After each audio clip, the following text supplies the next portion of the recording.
친구들 안녕. 오늘 우리가 함께 떠날 말씀 탐험 진짜 기대해도 좋아요. 바로 성경의 룻기 이야기예요. 그중에서도 2장 1절에서 7절까지 아주 특별한 장면을 살펴볼 거예요. 낯선 땅에 온 룻 그리고 시어머니 나오미에게 대체 무슨 일이 일어났을까요? 어떤 신기한 보리반 이야기가 숨어 있는지 우리 같이 푹 빠져볼까요? 자, 출발해 보자고요. 오늘 우리가 볼 탐험 지도는 바로 큐티 방식이에요. 관찰, 해석, 적용. 이렇게 세 단계를 따라가면서 룻과 보아스의 이야기를 살펴보고 그 속에 담긴 놀라운 계획도 찾아볼 거예요. 그럼 첫 번째 단계, 관찰부터 시작해 볼까요? 룻의 용감한 선택입니다. 나오미와 룻은 이스라엘로 돌아왔지만 당장 먹을 게 하나도 없었어요. 정말 막막했겠죠? 그래서 룻이 밭으로 나가는데요. 여기서 성경을 보면 이삭줍기라는 말이 나와요. 이게 뭐냐면 추수하는 일꾼들이 실수로 땅에 떨어뜨린 작은 곡식 나달들을 주워 모으는 일이에요. 길거리에 버려진 빈 알루미늄 캔을 주워서 돈으로 바꾸는 것처럼 하루 종일 뜨거운 햇볕 아래서 계속 허리를 굽히고 있어야 하는 진짜 엄청 고단한 일이었어요. 그런데 룻은요, 배고프다고 그냥 엉엉 울고만 있지 않았어요. 첫째, 늙은 시어머니 나오미를 위해서 자기가 직접 먹을 걸 구해오겠다고 아주 용감하게 결심을 해요. 둘째, 밭주인이 누군지도 모르는데 무작정 낯선 밭으로 씩씩하게 걸어갑니다. 그리고 셋째, 거기서 일꾼들 뒤를 졸졸 따라다니면서 정말 열심히 이삭을 줍기 시작하죠. 시어머니를 끔찍히 사랑하는 룻의 예쁜 마음이 막 느껴지지 않나요? 이어서 두 번째 관찰이에요. 바로 룻을 짠 하고 발견한 보아스 이야기죠. 룻이 땀을 뻘뻘 흘리며 일하고 있는데 우와, 마침 진짜 부자이고 사람들에게 존경받는 밭주인 보아스가 나타나요. 그 수많은 밭 중에 하필 룻이 있는 그곳에 딱 온 거예요. 보아스는 오자마자 일꾼들한테 멋지게 인사를 건네요. 여호와께서 너희와 함께 하시기를 원하노라. 돈만 많은 게 아니라 일하는 사람들을 이렇게 따뜻하게 챙겨주고 하나님을 사랑하는 진짜 참 좋은 사람이었던 거죠. 보아스가 주변을 둘러보다가 열심히 일하는 낯선 소녀, 룻을 딱 발견해요. 그리고 관리인에게 묻죠. 저 소녀는 누구냐? 그러자 관리인이 이렇게 보고를 해요.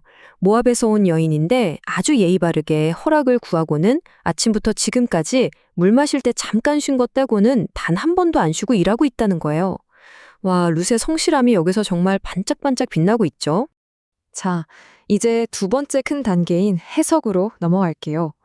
우연일까요? 아니면 하나님의 계획일까요? 친구들, 여기서 한번 곰곰이 생각해봐요.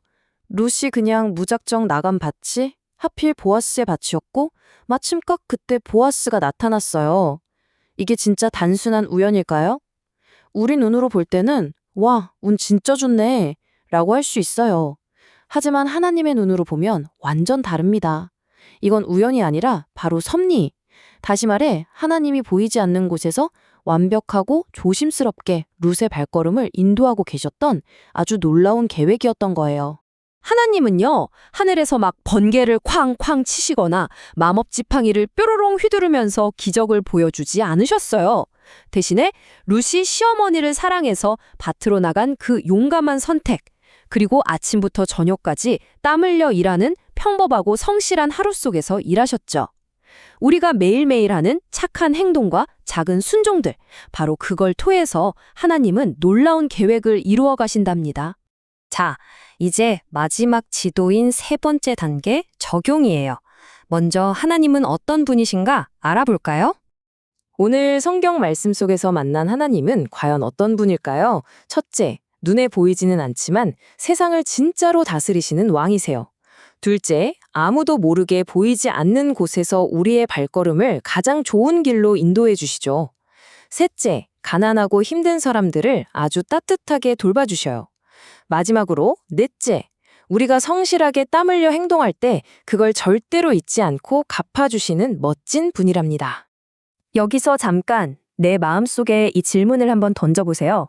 나는 보이지 않는 하나님이 지금 이 순간에도 내 삶을 완벽하게 인도하고 계신다는 걸 믿고 있나요? 때로는 하나님이 안 보여서 무섭거나 혼자인 것 같죠? 그래도 룻을 보아스의 밭으로 정확히 이끄셨던 것처럼 지금도 여러분을 꽉 붙잡고 계신다는 걸 꼭 기억하세요. 그럼 이제 진짜 마지막, 우리를 위한 교훈이에요. 우리가 오늘 당장 실천할 수 있는 교훈이 뭘까요? 그건 바로 작고 평범한 일에도 항상 최선을 다해야 한다는 거예요. 룻을 보세요. 막 영웅이 되려고 한 게 아니잖아요? 그저 자기가 해야 할 작은 일에 묵묵히 충성했을 뿐이에요. 그런데 하나님은 그 작은 행동을 통해서 엄청난 이야기를 만드셨어요. 여러분이 매일매일 하는 숙제나 부모님 심부름 같은 작은 일들, 이런 것도 하나님 앞에서는 정말 소중하답니다. 이제 마지막으로 여러분을 아주 멋지게 변화시켜줄 성찰 질문을 던져볼게요. 오늘 내가 불평하지 않고 가장 최선을 다할 수 있는 작은 일 한 가지는 무엇일까요? 오늘 하루 룻처럼 씩씩하고 예의 바르게, 그리고 무엇보다 성실하게 여러분의 자리에서 최선을 다해보세요. 보이지 않는 하나님의 따뜻한 손길이 매 순간 여러분과 함께 하실 거예요. 자, 그럼 우리 다음 시간 더 신나는 말씀 탐험에서 다시 만나요. 안녕!